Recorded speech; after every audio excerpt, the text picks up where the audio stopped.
আমরা কুদরতি হাতে তৈরি। যেই মানুষটাকে কুদরতি হাত দিয়ে তৈরি করলেন, আর জিবরিল আলাইহিস সালামকে দুটা অক্ষর দিয়ে তৈরি করলেন। যদিও ওনার নাম শুনতে দেরি, আলাইহিস সালাম বলতে আমরা দেরি করি না। ওনাকে দুটা অক্ষর দিয়ে তৈরি করছেন, কুন ফাকান, হয়ে যাও। উনি হইতে বাধ্য হইছেন, কিন্তু ছোট না, যার মাথা 7 আকাশের উপরে ওঠে। ইদা ওয়া ইদা রাসু ফাওকা সাবঈ সামাওয়াত, মাথা উঁচা করলে 7 আকাশের উপরে চলে যায়। রিজলুহু তাহতা সারা, পাও প্রসারিত করলে বিলকুল শেষ সীমান্তে যায়, নিচের সীমান্তে লেগা যায়। সিত্তু মিয়াতু জানাহ, যার 600 ডানা। লাউ কাশাফা জানাহাই লাগাত্তাল মাশরিক ওয়াল মাগরিব, 2 ডানা প্রসারিত করলে 2 সীমান্ত ঢেকা যায়। ওনাকে তৈরি করলেন 2টা অক্ষর দিয়া। আপনাকে আমাকে তৈরি করলেন কুদরতি হাত দিয়া। সৃষ্টির ভিতরে সবচেয়ে সৌন্দর্য দিলেন। মানুষের মতো সৌন্দর্য আল্লাহ সৃষ্টির ভিতরে সবচেয়ে সুন্দর, কিন্তু এটার নাম হইল ব্ল্যাক ডায়মন্ড, ওটো ডায়মন্ড। আমি বুঝতেছি শয়তান আপনাদেরকে শুনতে দিবে না,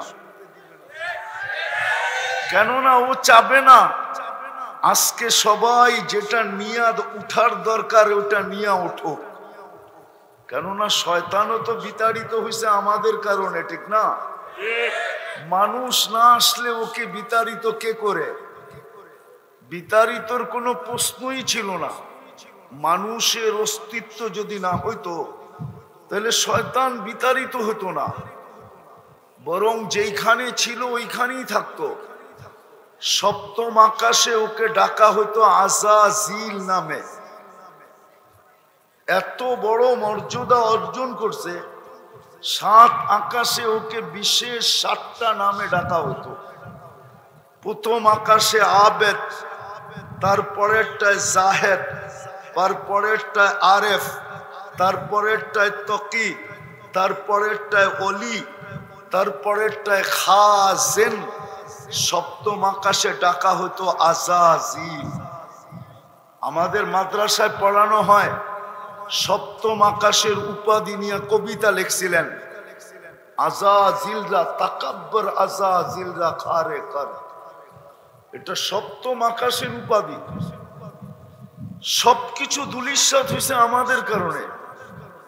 বিদায় ও কোত্থেকে আমাদেরকে আজকে ওই জিনিসের ছোঁয়া নিয়া উঠতে দিবে, যেটার ছোঁয়া নিয়া উঠলে, যেটা বুঝাইতে চাইছিলাম কথা ঘুরা গেল। আপনিও সোনা হবেন, সোনা। দুনিয়ার সোনা যতই পিওর করুক, 1 পয়েন্ট বাকি থাকে, 1 পয়েন্ট। কেননা আমি ওই পেশার মানুষ, আমার চেয়ে ভালো জানেন না আপনারা। যতই পিওর করুক 999 পর্যন্ত হবে, 1000 হবে না, 999 হবে। সুইজের গোল্ডেও নাম লেখা আছে 999,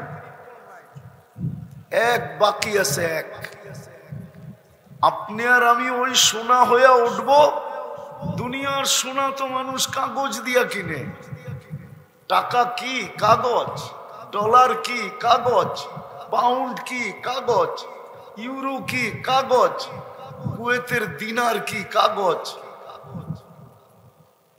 নাইলে দিরহাম, দিরহাম কি? কাগজ। রিয়াল কি? কাগজ। বাংলাদেশের টাকা কি? কাগজ। আপনাকে আমাকে তো আল্লাহ জান্নাত দিয়ে কিনবে।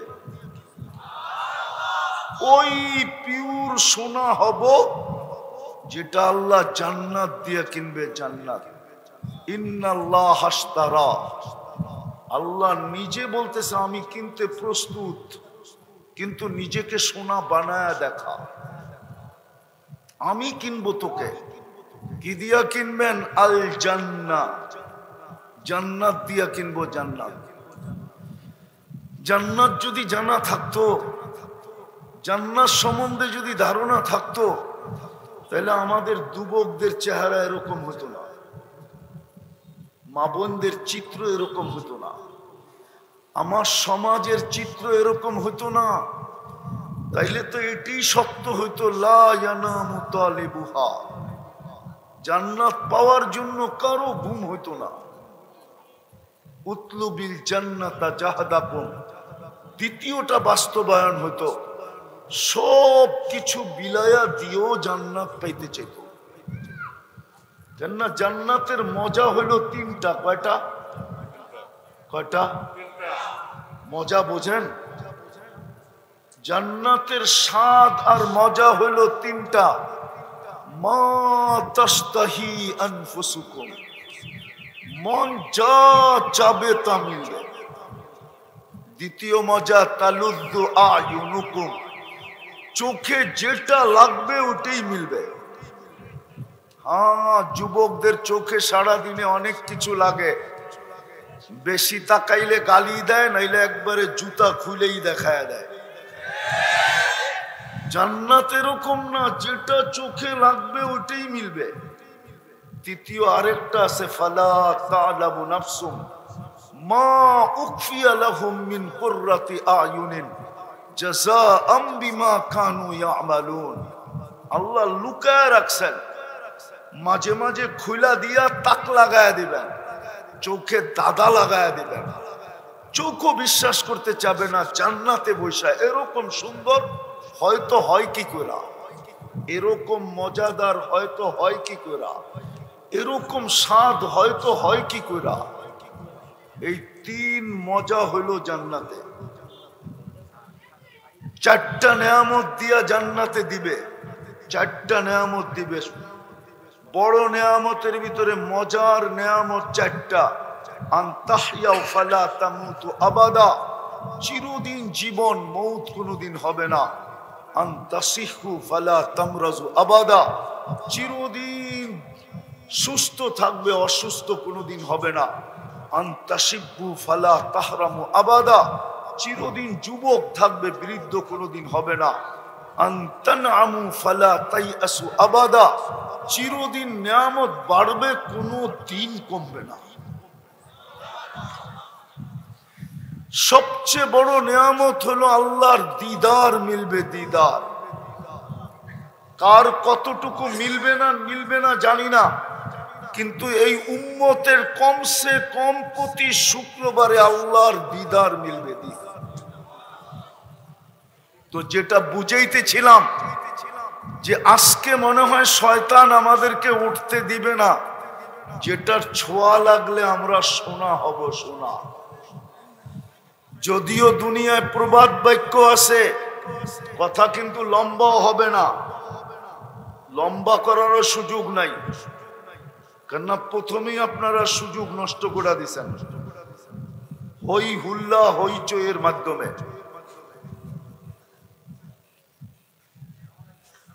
কথাবার্তা হইচইয়ের মাধ্যমে পুরা সম্পর্ক ছিন্ন ভিন্ন করে দিচ্ছেন। কেননা সত্য যেটা ওটাই বলবো, বানায় বলবো না। কথা উপর থেকে আসে, এখান থেকে আসে না। এটা চির সত্য, উপর থেকে কথা আল্লাহ ঢালে। মজমার অবস্থা দেখা প্রথমেই মজমা নষ্ট হয়ে গেছে, বেশি আপ্লুত হয়ে গেছিলেন আপনারা, এরকম হওয়া ঠিক হয় নাই। সারা বৎসরে একটা প্রোগ্রাম, যদি কিছু একটা না মিলল, জীবনের ভিতরে পরিবর্তন না আসলো, তাহলে ওয়াজ করে লাভটা কি হবে? শুধু তম বাড়তে থাকবে। তম বুঝেন? তম 10তম, 15তম, 20তম, 100তম হইতে থাকবে, কিন্তু শহরের চেহারা চেঞ্জ হবে না। আপনাকে তো রহমতের ছোঁয়া দিয়ে দিছিলেন এই জন্যই যে আপনি যে কে সোনা বানা মুসলমানের ঘরে। কিন্তু আমি যখন যুবকদের দিকে দেখি, আমার মনে হয় ওরা ইসলাম পছন্দ করে না। যদি ইসলাম পছন্দ করতো তাহলে ওদের চুলের স্টাইল কেন এরকম হতো? ওরা 14 তারিখ কেন উদযাপন করতো? ওরা 31 নাইট কেন করতো? ওদের পোশাক আশাক কেন এরকম হতো? ওদের চাল চলন কেন এরকম হতো? ওদের খাওয়া দাওয়া কেন এরকম হতো? আমার সমাজটাই বা কেন এরকম হতো? আমার সমাজের মানুষও তো ইসলামকে পছন্দ করে না। যদি পছন্দ করতো, হায় হায় হায়, রাগ হয় না, পায়ে হাত রাখি, তাইলে মুসলমান কোনদিন সকালে উষা শেভ করতো না। কেননা আল্লাহ তো বলে জুইয়িনাতির রিজাল বিল্লুহা, আমি তোকে সাজাইছি দাড়ি দিয়া। আগেরটা শুনেন, দাড়ি দিয়া সাজাইছি এই জন্য, মা ইন্নাল্লাহা লা ইস্তাহি বি শাইবাতিন শাইয়াবা ফিল ইসলাম। যেই মুসলমান ইসলাম অবস্থায় দাড়িকে পাকায় দিল, আল্লাহ বলে ওকে দেখতে দেরি, আমি লজ্জা পাইতে দেরি করি না। আর আমি যাকে দেখে লজ্জা পাই তাকে কখনো শাস্তি দেই না না না না না।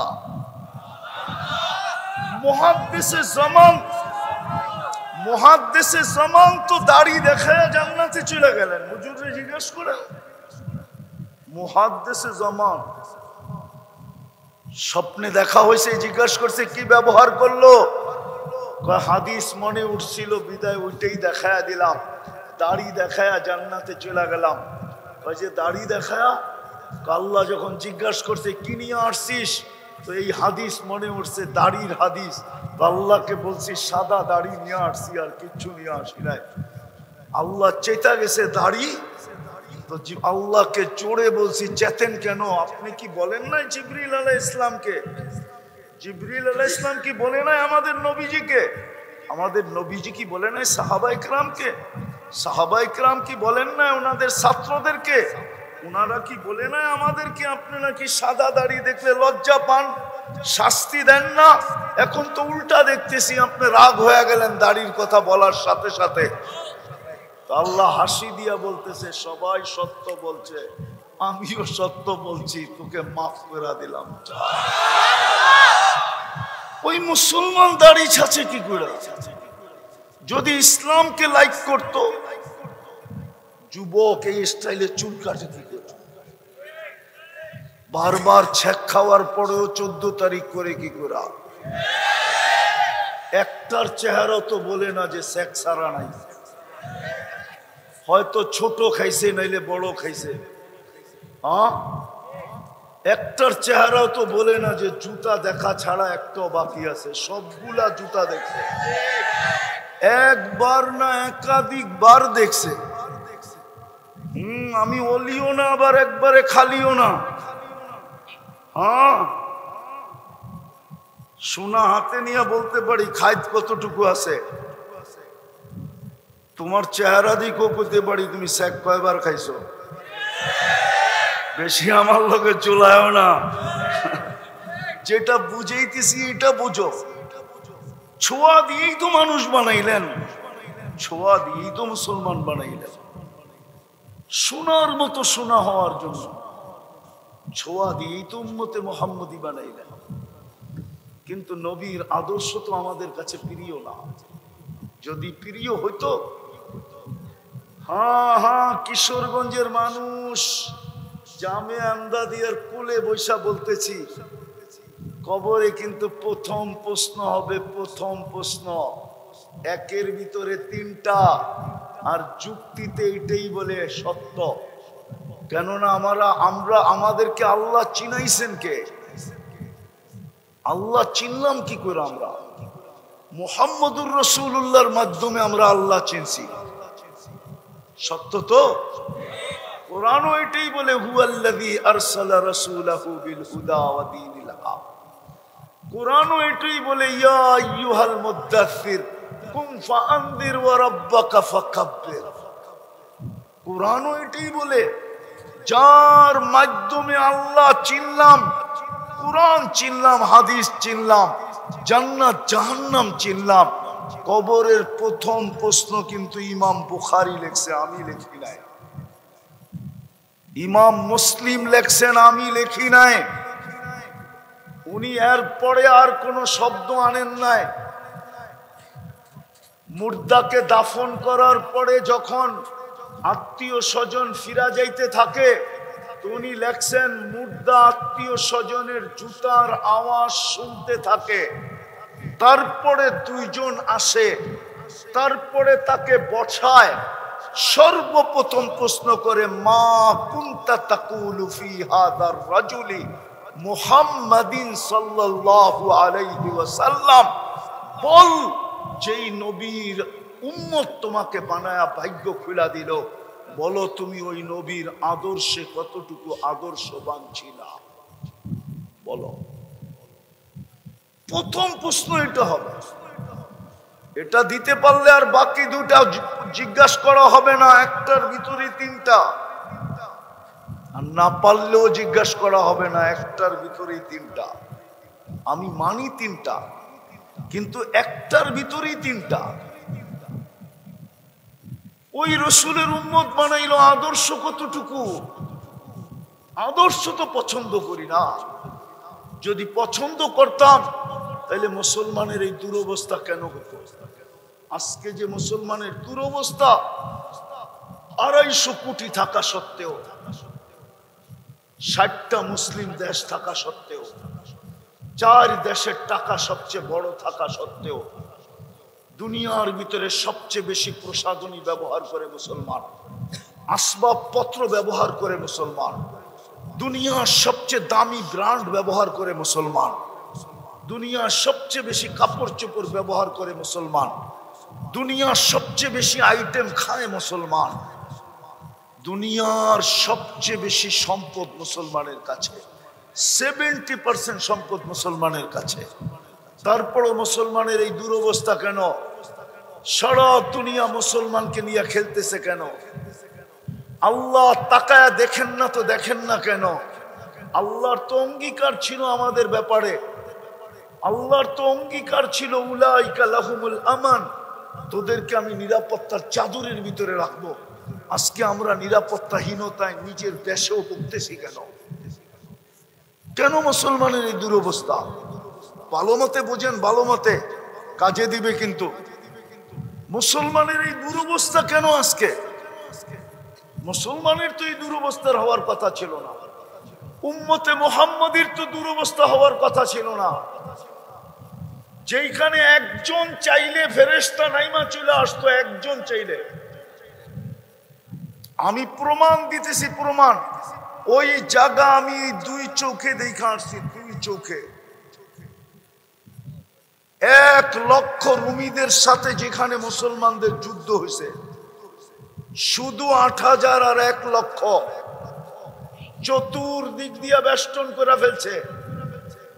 ইবনে ওমর রাদিয়াল্লাহু তাআলা আনহু বলেন, সবাই ভাবতেছিলাম কবর এইখানে হবে, আমার পাশেই জীর্ণ শীর্ণ একটা দাঁড়ানো ছিল, পেটে ভাত ছিল না, শরীরে কাপড় ছিল না, পায়ে জুতা ছিল না, উপর দিকে উঠায় জানি ক্ষীণ শব্দে কি বলল, একটু ভালো মতে কান পাইতা শুনলাম।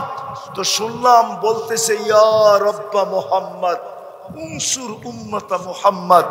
এতটুক বলতে দেরি, ও রব্বে মুহাম্মদ, উম্মতে মুহাম্মদের সাহায্যের সময় কি এখনো আসে নাই? বলতে দেরি।